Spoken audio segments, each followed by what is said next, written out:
The German army was about to capture a vast Soviet tank factory. But the factory itself was already disappearing. Machine tools were rising from their foundations and moving toward railway sidings. Crated components, drawings, gauges, and unfinished assemblies followed them east. The enemy could seize the buildings. It could not easily seize what made those buildings productive.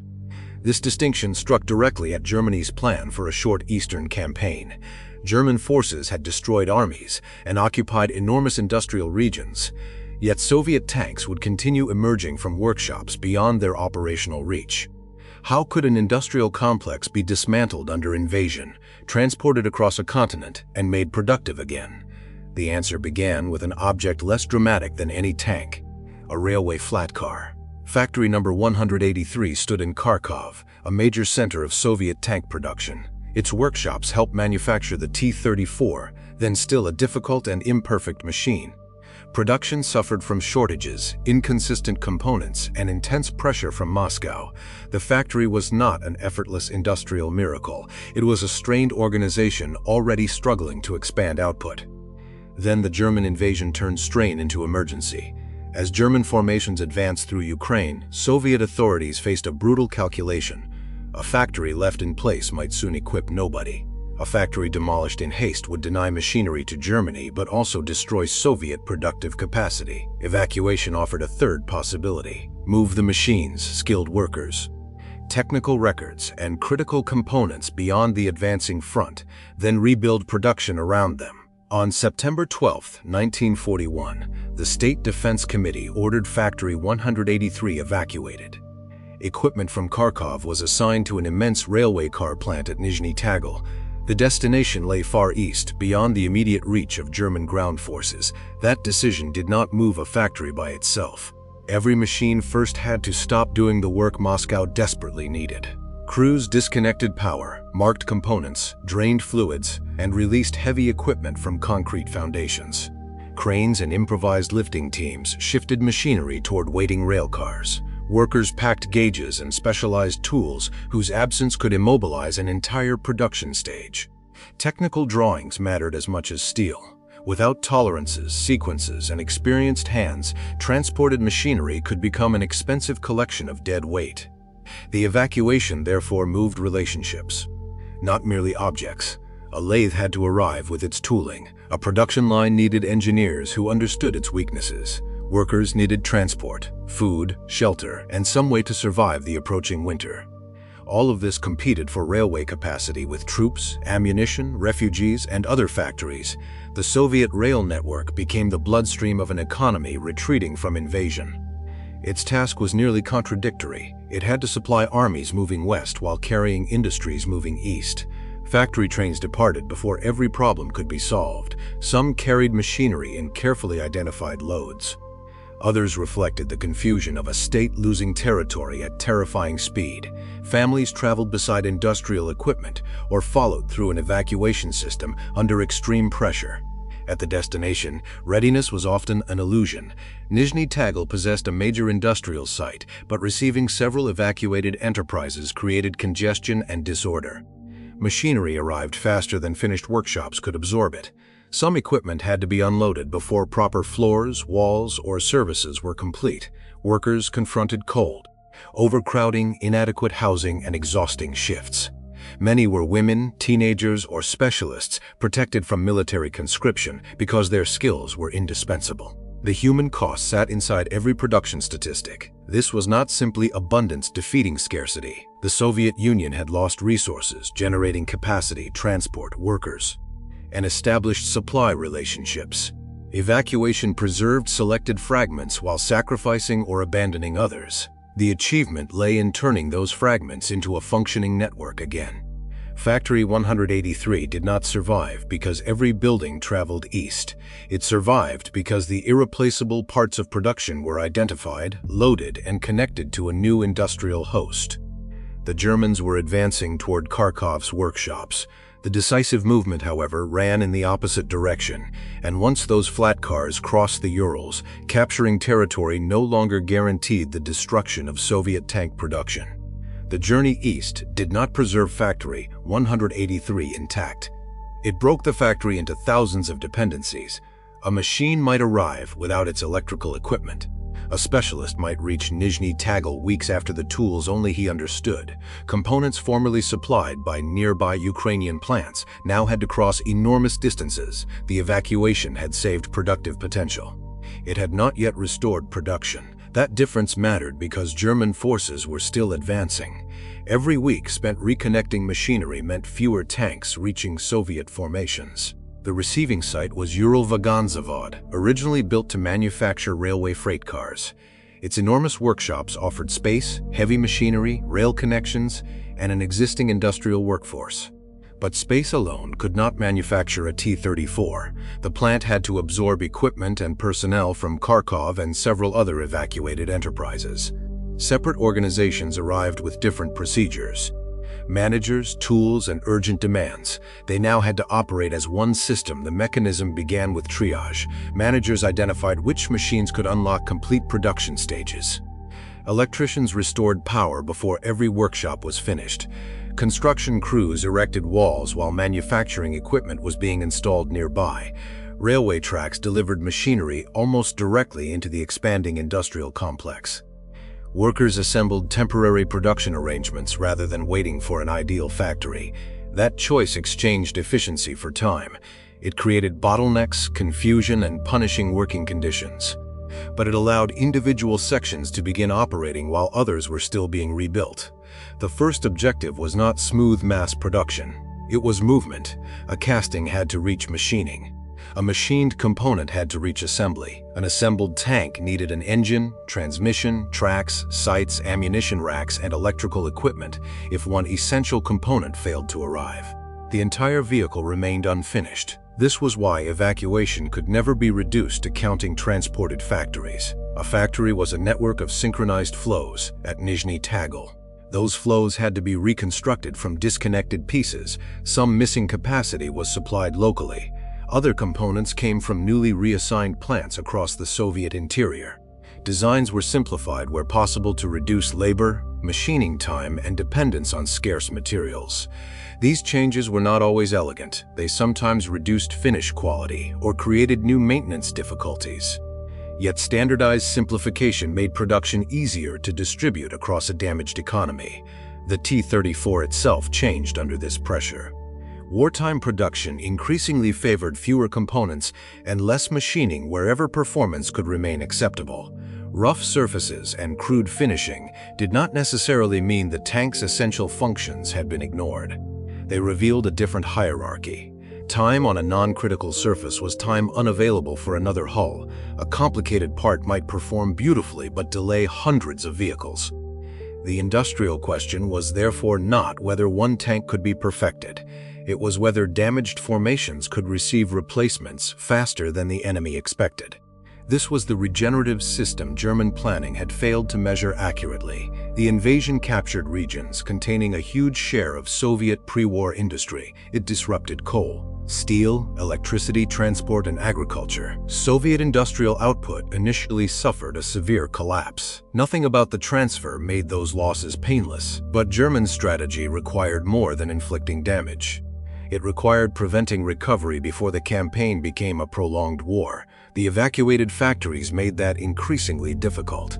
By the end of 1941, Soviet records counted more than 2,500 enterprises moved wholly or partially eastward. The category included operations of very different sizes and military importance. It should not be imagined as thousands of complete factories arriving perfectly organized.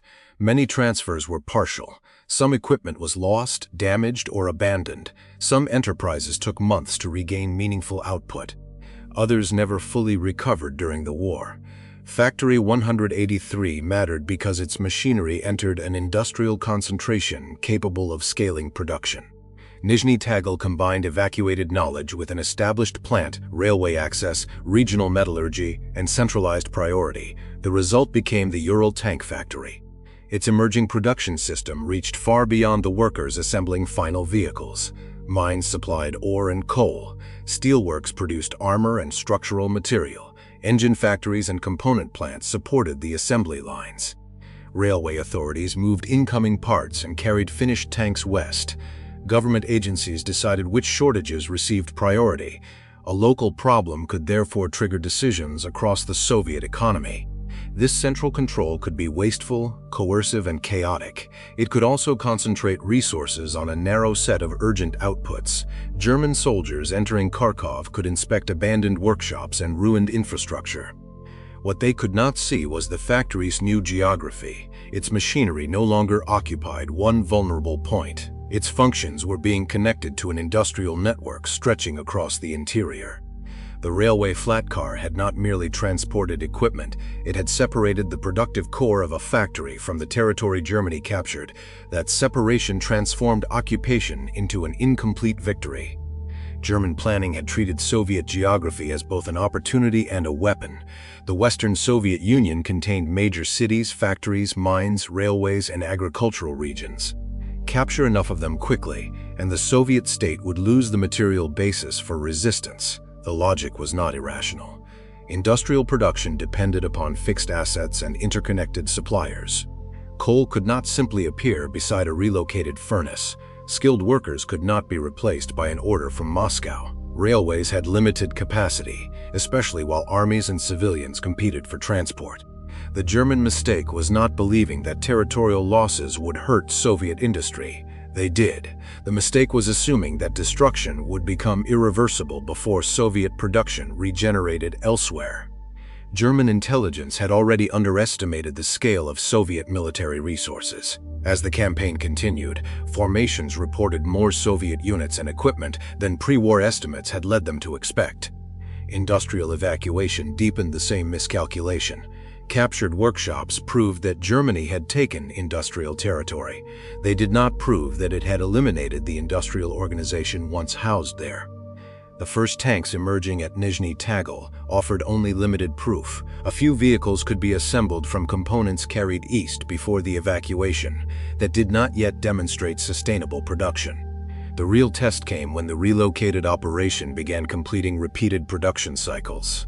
New material had to enter. Parts had to move between workshops. Engines and transmissions had to arrive in compatible quantities. Completed tanks had to pass inspection and leave by rail. Then the entire process had to begin again. This repetition converted an emergency evacuation into regeneration. During 1942, Nizhny Tagil became the largest producer of T-34 tanks. Its output did not come from a single untouched factory, transplanted perfectly across the map. It came from consolidation. Evacuated machinery and personnel were joined to existing buildings, regional resources, and centralized supply decisions. Production was concentrated into fewer designs and increasingly standardized processes. The system sacrificed variety and refinement to achieve continuity at scale. That trade-off created genuine weaknesses. Early wartime 34s could suffer from poor visibility, demanding controls, mechanical problems, and inconsistent manufacturing quality. Many crews entered combat with inadequate training. Soviet tank losses remained enormous. Industrial output did not erase operational mistakes or human suffering. It changed what those losses meant over time.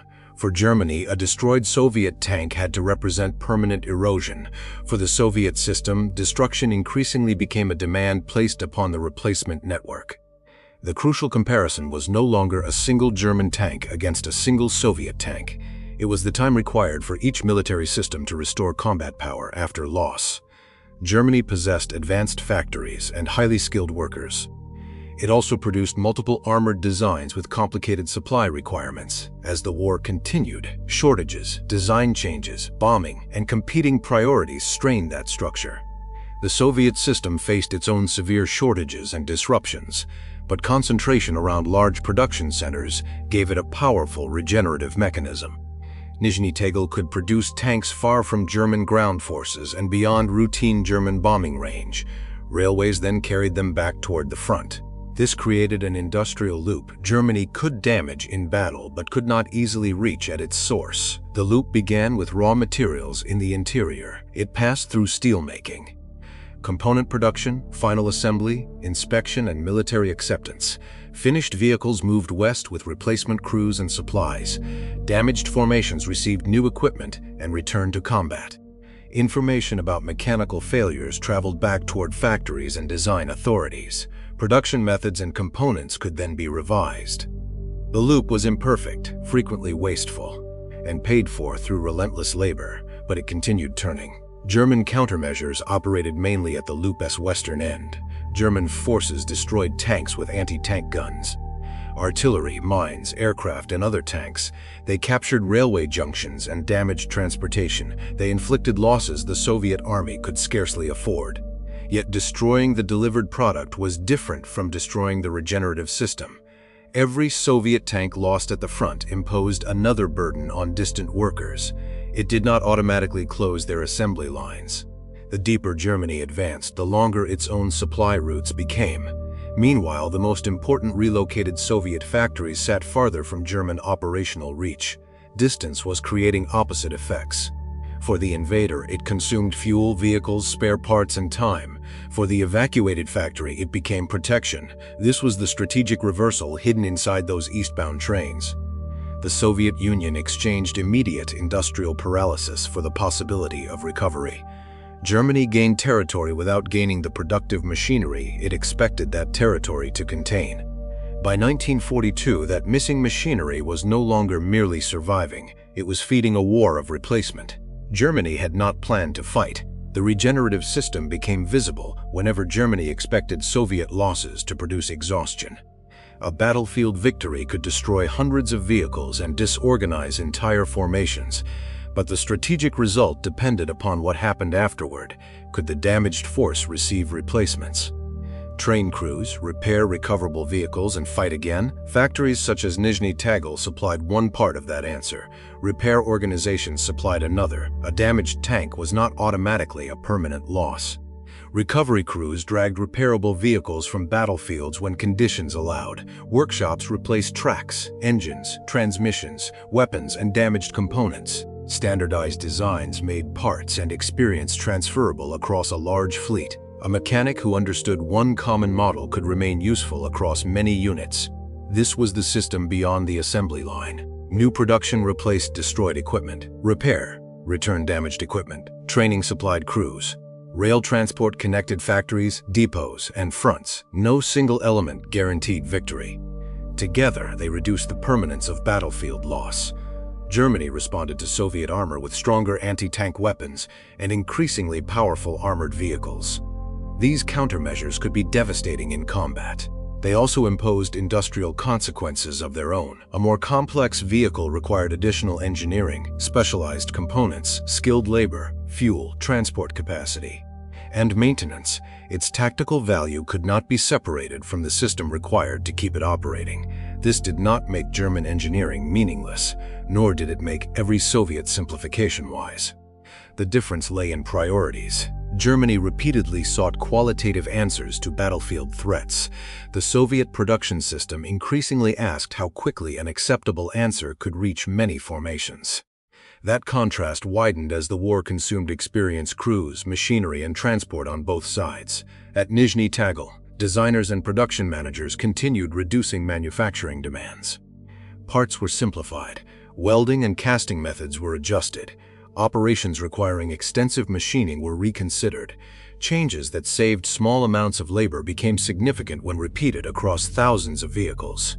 Minutes accumulated into shifts. Shifts became additional hulls. One eliminated machining operation could release tools and workers for another bottleneck. This was the mathematics of industrial war.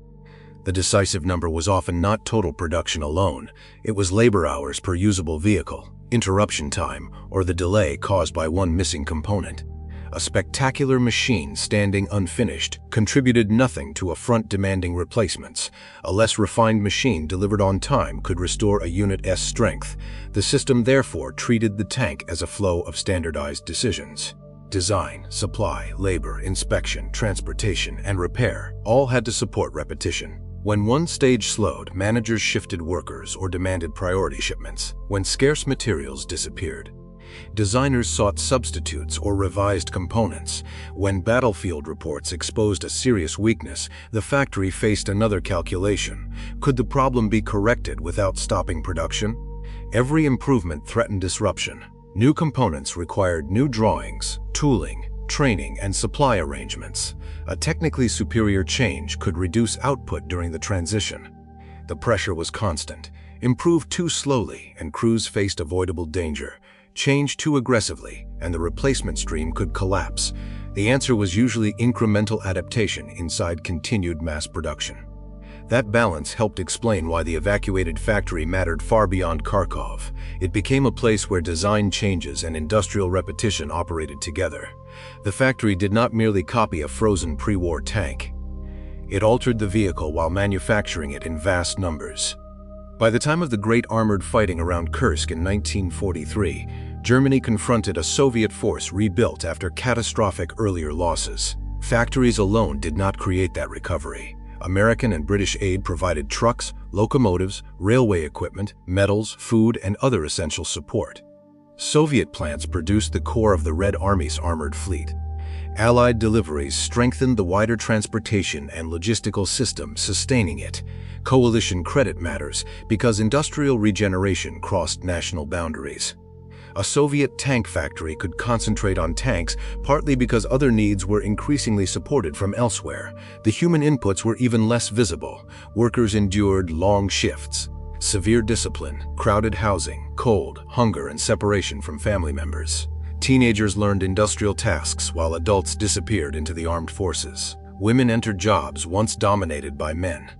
Skilled specialists carried responsibility that made leaving their workplace almost impossible. The state protected essential workers from conscription while binding them tightly to production. Behind each completed vehicle stood exhaustion that no output table could express. This cost complicates the language of industrial triumph. The evacuation saved productive capacity, but it did not save everyone connected to it. Many civilians remained behind. Others suffered during transport or struggled in hastily expanded industrial cities. Resources flowed toward weapons while basic living conditions remained desperate. The system regenerated military power by transferring hardship deep into the civilian rear. Germany could see the returning tanks. It could not easily see the cold workshops, improvised housing, railway dispatchers, and exhausted workers making their return possible. That invisible depth was the real countermeasure to territorial conquest. The evacuation's success can become misleading when viewed only through its surviving factories. Soviet authorities did not rescue the entire industrial economy. Much equipment remained in occupied territory or was destroyed before it could move. Some evacuation trains departed without enough workers, documentation, or supporting machinery. Other enterprises reached destinations unable to provide power, materials, or adequate buildings. Production of civilian goods collapsed as military priorities consumed labor and transport. The Soviet population endured profound shortages while the reconstructed arms industry expanded. Even successful plants needed time to recover. The industrial movement could not replace the territory, energy, food, and human lives already lost, nor did it explain Soviet battlefield recovery by itself. Mobilization, operational adaptation, Allied assistance, German logistical failure, and the resistance of millions of soldiers all mattered. Industrial evacuation was a major enabling mechanism within that larger struggle. Its strategic effect came from denying Germany the rapid, irreversible collapse its invasion required. A short campaign allowed German forces to exploit tactical and operational superiority. A prolonged war exposed the mismatch between Germany's ambitions and its available resources. Each additional month demanded more fuel, vehicles, ammunition, replacements, and railway capacity. The Soviet industrial interior used those same months to reconnect machinery and expand production. Time changed allegiance. During the invasion's opening phase, time favored the advancing army. Delayed Soviet decisions could leave factories trapped. Railway congestion could turn evacuation orders into abandoned equipment. A few days might determine whether a specialized machine escaped. Once the machinery reached the east, however, every surviving production cycle strengthened the defender. Workers gained experience. Bottlenecks were identified, supply routes stabilized, design simplifications accumulated. The emergency arrangement began behaving like a permanent industrial system. Factory 183 would not simply return to its former identity after the war. The concentration at Nizhny Tagil helped transform the city into a lasting center of armored vehicle production.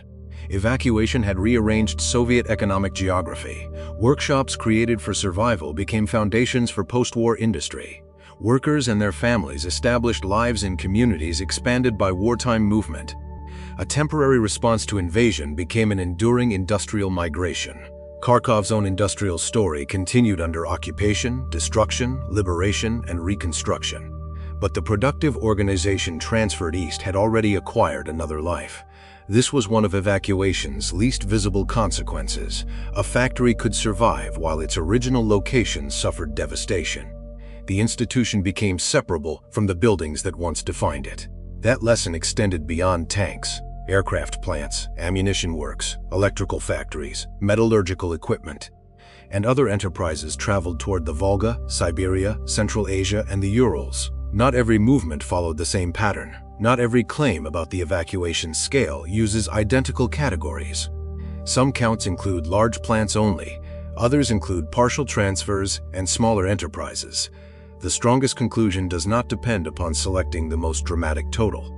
Enough critical machinery and expertise survived to reconstruct essential war production beyond Germany's reach. That outcome broke a central assumption of territorial conquest. Industrial power was supposed to remain attached to captured cities. Instead, Soviet authorities converted railway capacity into strategic depth. The process was neither clean nor humane. It relied upon centralized coercion, extraordinary labor, ruthless prioritization, and immense civilian sacrifice. But as a mechanism, it worked often enough to alter the war's material balance. Germany captured workshops whose most valuable contents were already moving east. It occupied industrial regions while replacement centers grew beyond the front. It destroyed vehicles faster than many armies could have replaced them. The Soviet system continued generating more. The apparent paradox disappears once the hero is identified correctly. It was never merely the T-34. It was the network capable of producing another T-34 after the previous one had been lost.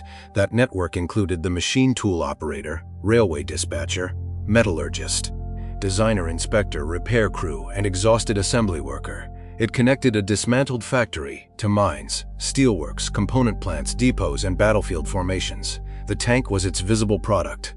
Regeneration was its real weapon. Return then to the railway siding outside Kharkov. A heavy machine tool hangs above a waiting flat car. German forces are approaching. The workshop behind it may soon be captured, damaged, or abandoned. Yet the object suspended from that crane contains something the advancing army cannot claim by occupying the city. It carries accumulated skill, repeatable processes, and the possibility of production elsewhere.